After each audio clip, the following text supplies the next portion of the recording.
அன்றில் அவனோ. அத்தியாயம் 2. மதிய உணவருந்த நேரம் கேன்டீனில் அமர்ந்து சாப்பிட மனமில்லாமல் யோசித்துக் கொண்டிருந்தாள் தமிழினி. உனக்கு கொஞ்சமாவது மத்தவங்க கிட்ட எப்படி நடந்துக்கணும்னு தெரியுதா? உன் முகத்தை பார்த்தாலே எரிச்சலா இருக்கு. ஒழுங்கா ட்ரெஸ் பண்ண தெரியல, படிப்பு இல்ல, அறிவு இல்ல, என் முன்னாடி நிக்காத, போய் தொலை என்று தன்னை திட்டியவனின் குரல் இன்றும் செவியில் ஒலிப்பது போன்றே இருந்தது. இங்க பாருமா, இதுதான் இனி உன் குடும்பம். இவங்க எல்லாரையும் நான் உன்னை எப்படி பார்த்தோன்னோ அதே மாதிரி நீ பாத்துக்கணும், சரியா என குரல் தளர்ந்த குரலும் அதரோ சேர்ந்து ஒலித்தது. நெற்றியில் கை வைத்து வருடியவாறு இருக்க, என்ன தமிழினி, சாப்பிடாம உட்கார்ந்துட்டே இருக்கீங்க கேட்டவாறு முன்னே வந்து அமர்ந்தான் வசந்த். வாங்க வசந்த், நானும் பாக்குறேன் இன்னைக்கு நீங்க சரியே இல்லையே. பர்சனல். சரி, ஓகே, பர்மிஷன் கேட்டு போக வேண்டியதானே. எனக்கு தெரிஞ்சு நம்ம டீம்ல லீவ் போடாத ஒரே ஆள்னா அது நீங்க தான். எனக்கு இங்க இருக்கிறதா பிடிச்சிருக்கு வசந்த். ஓவர் சின்சியர் உடம்புக்கு ஆகாதுங்கோ. கிண்டல் பண்ணாதீங்க வசந்த். எதுக்காக வந்தீங்க? இங்க எதுக்கு வருது? சாப்பிடத்தான். நீங்க கொண்டு வரல போலயே. உங்களுக்கு வேணா நான் சேர்த்து ஆர்டர் போடட்டா? வேண்டாம் வேண்டாம், எனக்கு பசி இல்ல, நீங்க சாப்பிடுங்க, நான் கேபின் போறேன் கூறிவிட்டு இளமுயல. தமிழினி, ஒரு நிமிஷம். சொல்லுங்க வசந்த். எப்பவும் ஒரே போல இருந்தா வாழ்க்கை எப்படி சுவாரஸ்யமாகும்? நானும் பாக்குறேன் 1.5 வருஷமா இப்படிதான் இருக்கீங்க. சரி, என்னோட லவ் ப்ரப்போசல் என்னாச்சு? எப்பவும் போல ரிஜெக்ட் தான். மறுபடியும் முயற்சி பண்ணலாமா? அப்பவும் ரிஜெக்ட் தான். எதுக்காக இப்படி எனக்கு தோல்வியே தரீங்க தமிழினி? ஒருவேளை நீங்க கமிட்டடா? பார்த்தா எனக்கு அப்படி தெரியலையே. அவன் தன்னிடம் வழக்கம் போல் பேசினாலும் அன்று ஏனோ அவனை முறைத்தவளோ அமைதியாக சென்று விட. தப்பா பேசியிருந்தா சாரி குரல் உயர கூறினான். வசந்தும் தமிழினியும் இந்த அலுவலகத்தில்தான் முதல் முறையாக சந்தித்துக் கொண்டது. மற்றவர்களை விட அமைதி குணம் கொண்டவளை பழகியதும் பிடித்தது. தோழியாக எண்ணினான். நாட்கள் கடக்க அவளின் தன்மை கவரச் செய்யவே அலுவலக விஷயங்களை மட்டும் பேசும் அவன் தன்னை பற்றி கொஞ்சம் கொஞ்சமாக பேசத் தொடங்கினான். இருவரின் இருக்கையும் அருகருகே இருப்பதால் உடன் இருக்கும் நேரங்கள் அதிகமாகவே இருந்தது.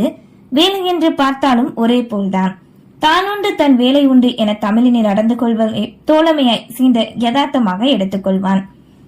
தன் மனதில் இருந்த பிடித்தம் அவளிடம் கூற அவளோ மறுத்தாள். காரணம் கேட்கவும் இல்லை, அவளும் கூறவும் இல்லை.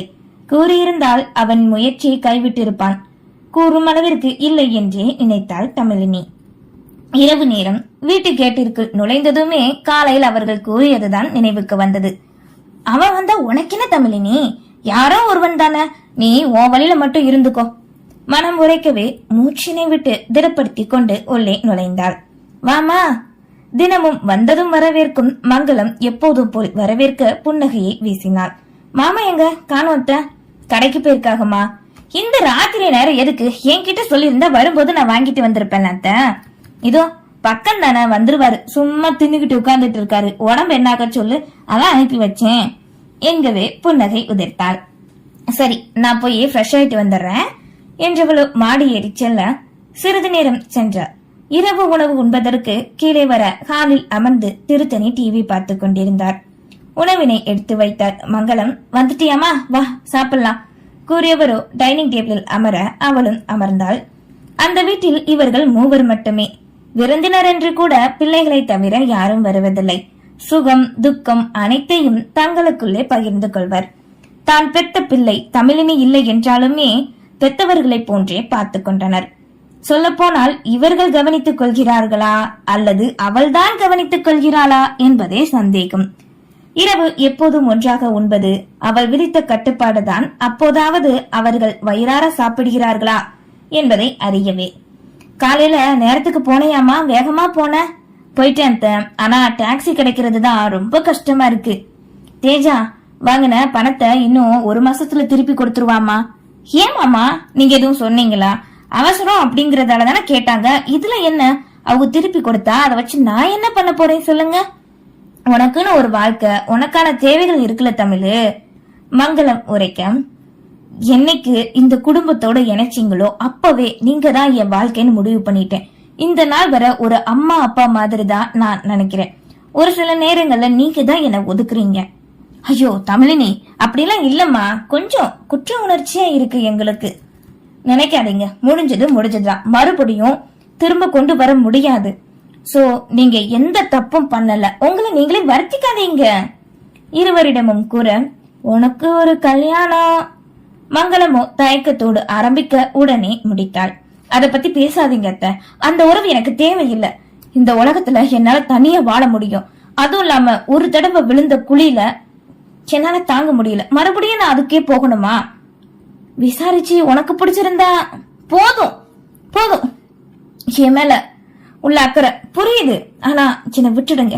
இந்த வீட்டுக்கு உங்களுக்கு ஒரு மருமக வேணும்னு அப்படின்னு நீங்க நினைச்சா தாராளமா கூட்டிட்டு வரலாம். நான் இடத்துல இருக்கேன்னு சொல்லுங்க, நான் இந்த வீட்டை விட்டே போயிடுறேன், வேற எங்கேயாவது நான் தங்கிக்கிறேன். என்னம்மா நீ இப்படி பேசுற? எனக்கு என்ன பேசணும்னு தெரியல, எதுவுமே பிடிக்கல. உங்களோட சந்தோஷத்துக்காக இத்தனை நாள் அமைதியா இருந்தேன், இனி முடியாது. அந்த போட்டோவை எடுத்துருங்க, பட்ட காயம் ஆறல இன்னும் எனக்கு. வேதனையோடு கூறிய தமிழினி மாடி ஏறி விட்டாள். ஐயோ என்னங்க இந்த பொண்ணு இப்படி பேசிட்டா? அவ மனசு தெரிஞ்சும் நம்ம பேசினது தப்பு தானே? அடியை நான் எத்தனை தடவை சொல்றேன் அந்த கருமத்தை எடுத்து தொலைன்னு. எனக்கே எரியும் போது அவளுக்கு எப்படி இருக்கும்? இங்க பாருடி, எனக்கு நம்ம மருமக தான் முக்கியம், உன் மகன் இல்ல. பின்னாடி பிரச்சனை வந்தா அப்புறம் நான் சும்மா இருக்க மாட்டேன் உன் மகனால. சொல்லிட்டேன் போ, அதை எடுத்து தொலை. கூறியவரும் சென்றுவிட பெத்த மனம் அல்லவா ஊஞ்சலாட நின்றார் மங்களம். திருத்தணி மங்களம் தம்பதியருக்கு 2 மகள்கள், 1 மகன். மூத்தவள் தேஜா, அடுத்தவள் புவனிதா. மகனோ தீபன். செல்வ செழிப்பாய் வளர்ந்த குடும்பம்தான் பிள்ளைகளின் செழிப்பு வளர வளர மாற்றம் கொள்ள வைத்தது. மகள் இருவரும் திருமணம் முடிந்துவிட்ட பொழுதில் மருமகளாய் விதியின் விளையாட்டில் அடியெடுத்து வைத்தாள் தமிழினி. பெற்ற பிள்ளைகளே பாசத்தையும் குணங்களையும் மறக்க அன்றிலிருந்து இன்று வரை இவர்களோடு இருப்பது இவள் மட்டுமே. கோபம் கொண்டு அமைதியாக அவர்களை வருந்தும்படி பேசிவிட்டோமோ நினைத்த தமிழினியின் மனமோ தாங்கவில்லை. அதைவிட கொஞ்சம் நெருப்பாய் கொதித்தது பழைய நினைவுகள். கண்ணாடியின் முன் சென்று நின்று தன்னை கண்டவளுக்கோ அனலாய் அவன் வீசி சென்ற வார்த்தைகள்தான். இன்பமாய் பட்டாம்பூச்சியாய் பொழுதினை கழித்த தன் வாழ்க்கைக்குள் அவன் நுழைந்த நினைவுகளும் மனமோ மறுக்கச் செய்தது.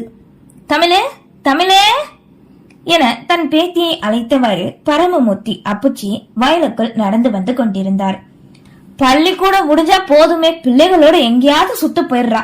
தமிழு அம்மாடி அழைத்தவாறு தளர்ந்த நடையோடு பெரியவர் வர அவரின் குரல் செவியில் விழுந்த நேரம், அச்சச்சோ தாத்தா வர்றாரே புலம்பிய தமிழினி தண்ணீர் நிறைந்த தொட்டிக்குள்ளே மூழ்கினாள். மோட்டரில் இருந்து தண்ணீர் வந்து விழும் அந்த நீண்ட தொட்டியில் சிறுமிகள், அவள் வயது பருவ பெண்கள் கண்டவாறு சிரித்துக் கொண்டனர் அவளின் செயலை. தூரத்தில் இருந்து அவர்களை கண்டு கொண்டவரோ, என் பிள்ளைங்களா, என் பேத்தி வந்தாளா, அவளை பார்த்தீங்களா கத்தி கேட்க நீருக்குள் இருந்து மெல்ல தலையை மட்டும் அந்த பெண்களிடம் நீட்டி, சொல்லாத என்பது போல் சைகை செய்தாள். அவளோடு பயிலும் உயிர் தோழி செல்வி, தாத்தா அவ இப்பதானே வீட்டுக்கு போனா என்கவே, இந்த புள்ள ஏன் தான் என்ன சுத்த வைக்குதுன்னே தெரியல, சொல் பேச்சு கேக்குதா புலம்பியவாறே திரும்பி சென்றார். தாத்தா போயிட்டாங்க, எழுதுற தமிழ், மூச்சு முட்டுற போகுது உனக்கு கூறவே வேகமாய் பட்டன கத்தி கொண்டு மூச்சு வாங்க எழுந்தாள். எழுந்த வேகத்தில் சத்தம் கேட்டு திரும்பிய பரமமூர்த்தி பேத்தியை கண்டுகொள்ள, ஏ கழுத இங்கதான் இருக்கியா, வா முதல்ல கத்தினார். தன் தோழியை கண்டு தமிழினியோ முறைக்க, சத்தம் இல்லாம எழுந்திருப்பேன்னு பார்த்தா இப்படி கத்திட்டு எழுந்திருச்சுன்னா அவருக்கு கேட்கத்தானே செய்யும். மென்மையாய் முணுங்கினாள். தாத்தா நீ போ, நான் வரல, இன்னும் கொஞ்ச நேரம் குளிச்சுட்டு வந்துடுறேன். இப்ப நீ வரையா இல்ல நானே வந்து தர தரன்னு இழுத்துட்டு போகவா கேட்க முகம் சுருங்க சினுங்களோடு நின்றாள்.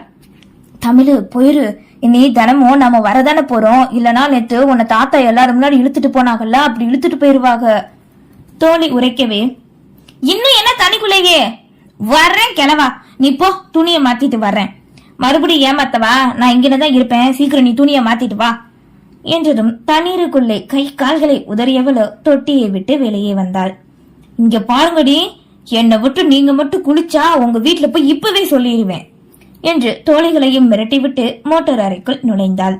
சிறிது நேரம் சென்ற பின்னே வெளியே வந்த தமிழினி அவரினை நோக்கி நடந்து வர பேத்தியை அடிப்பதற்கான குச்சியை தேடினார்.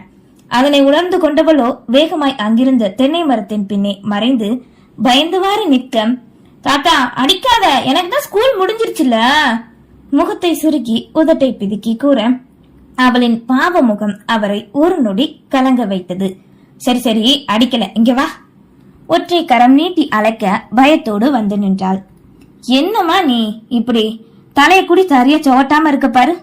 கூறியவாறு தோளில் போட்ட துண்டை எடுத்து அவளின் ஈரம் சொட்டும் கூந்தலை துடைத்து விட்டார்.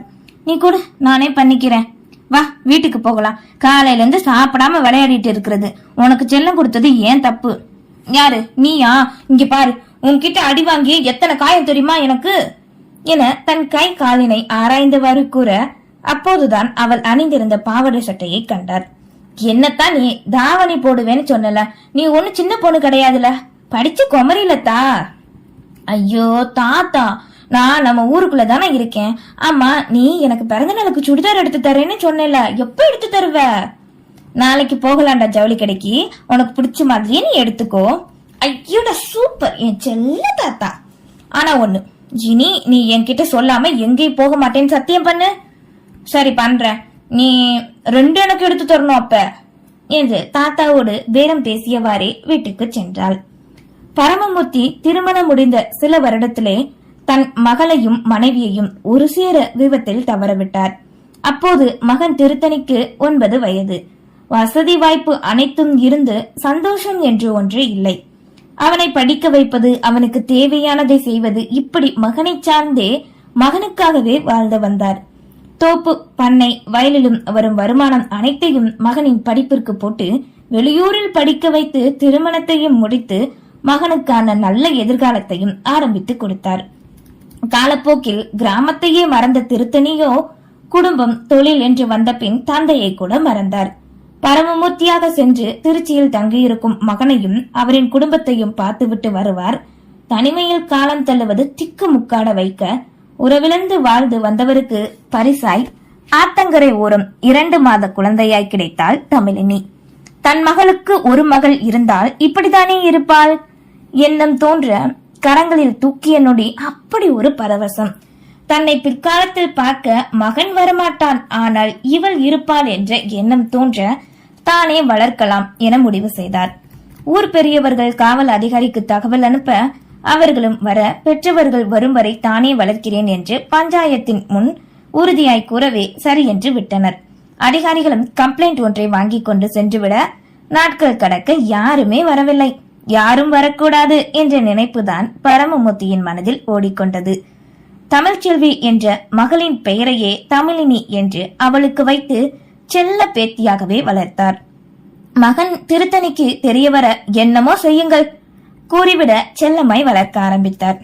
அப்போதிலிருந்து இப்போது வரை தமிழினியை அவரின் சொந்தம் செல்லமாக வளர்த்ததால் குறும்போடே வளர்ந்தாள். ஒரு இடத்தில் 5 நிமிடத்திற்கு மேல் இருப்பதே அபூர்வம்தான். எப்போதும் சிரிப்பு மட்டுமே முகத்தில் நிலைத்திருக்கும். இப்போது 12ஆம் வகுப்பு முடித்து இன்னும் ரிசல்ட் வராது காத்து கொண்டிருப்பவள். படிப்பிலும் சரி, நடந்து கொள்ளும் முறையிலும் சரி மந்தமாகவே இருப்பவள். ஒரு வழியாக வீட்டுக்குள் நுழைய வேலைத்திண்ணையில் மூச்சு வாங்க அமர்ந்தார் பரமமூர்த்தி. நான் வீட்டுக்கு வரமாட்டேனா என்ன? உன்னை யார் இப்படி வர சொன்னது? இந்த தண்ணியை குடி.